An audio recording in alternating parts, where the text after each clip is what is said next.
Unit 9 is function analysis. You're going to be learning about taking a graph of normal function f and then also learning how to graph the derivative graph of a function and being able to interpret what a derivative graph means in relation to the function and being able to go back and forth.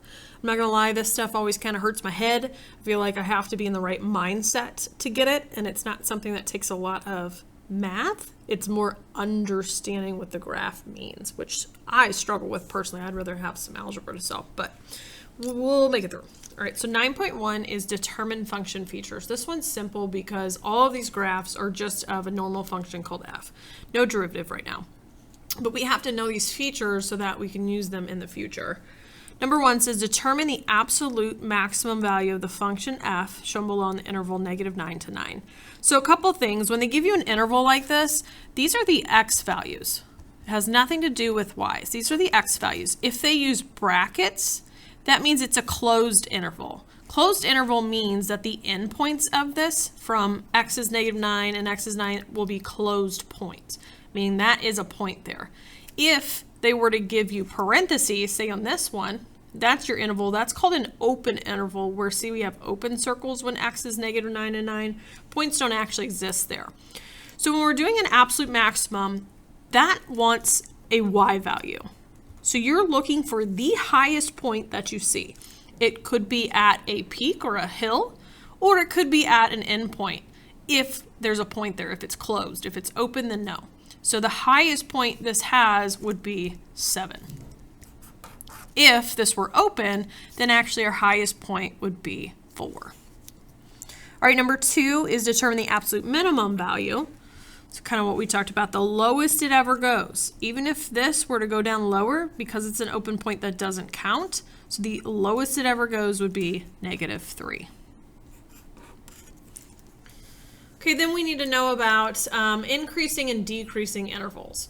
You read it from left to right, like you were riding a roller coaster. And so look, we've got closed intervals again, but we would go down, reach a little dip here, and then go up, reach a little hill here, go down into a valley, go up and go down.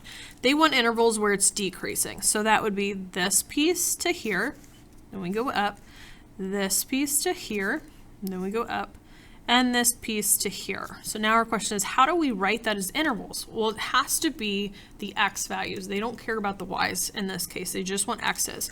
So I'm looking at, it might help if I shade.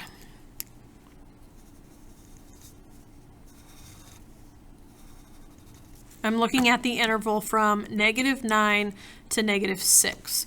And so brackets mean there's a closed point there. So I could say -9 to -6. Now there's some controversy on whether you use a bracket or a parentheses. Well, to me, it's not actually decreasing at -6. So I use a parentheses. I think Delta Math will take either way. So you could do a bracket, but to me, here it's not doing anything. It's just at the valley. Okay, and then the next one would be here, where it would be x is -1 to +1. And so I'm going to just do parentheses because, again, to me, it's not actually decreasing at -1 and 1. It's doing nothing. And then the last one here would be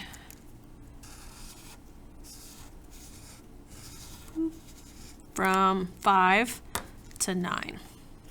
And so, again, you have options. You can do bracket if you feel better or leave it, but it is technically decreasing there too. So that's what I would do. All right, and then number 4, determine all intervals on which f of x is less than or equal to 0 in the closed interval -9 to 9. So this right here means that the function or the y values are negative. They want to know, where's the y values negative? That means for any part of the graph that's down here. So that would be this piece and this piece. And they want it in terms of x values. So from -9 to -7, I should probably shade it this way, sorry. -9 to -7, and that's closed. I'm going to put parentheses again around -7 because here it's not positive or negative. Y is technically just 0.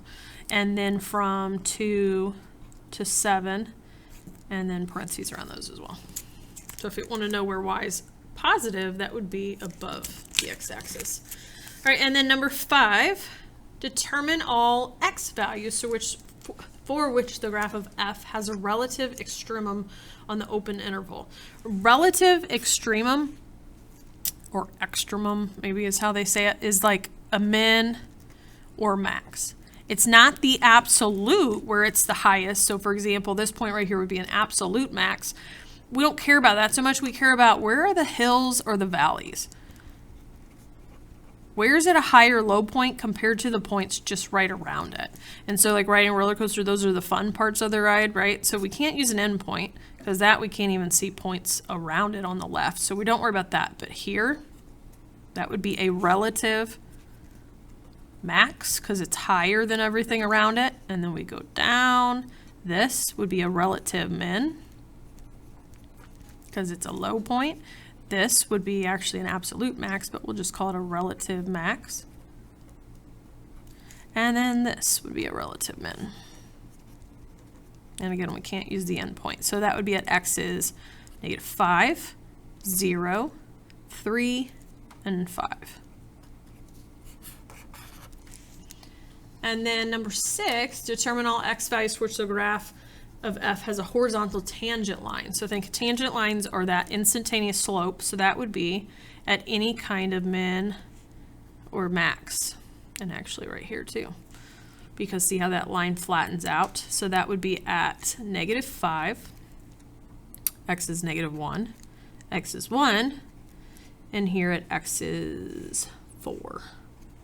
So anywhere where the graph becomes where a horizontal tangent line would be like a flat line touching at that instant.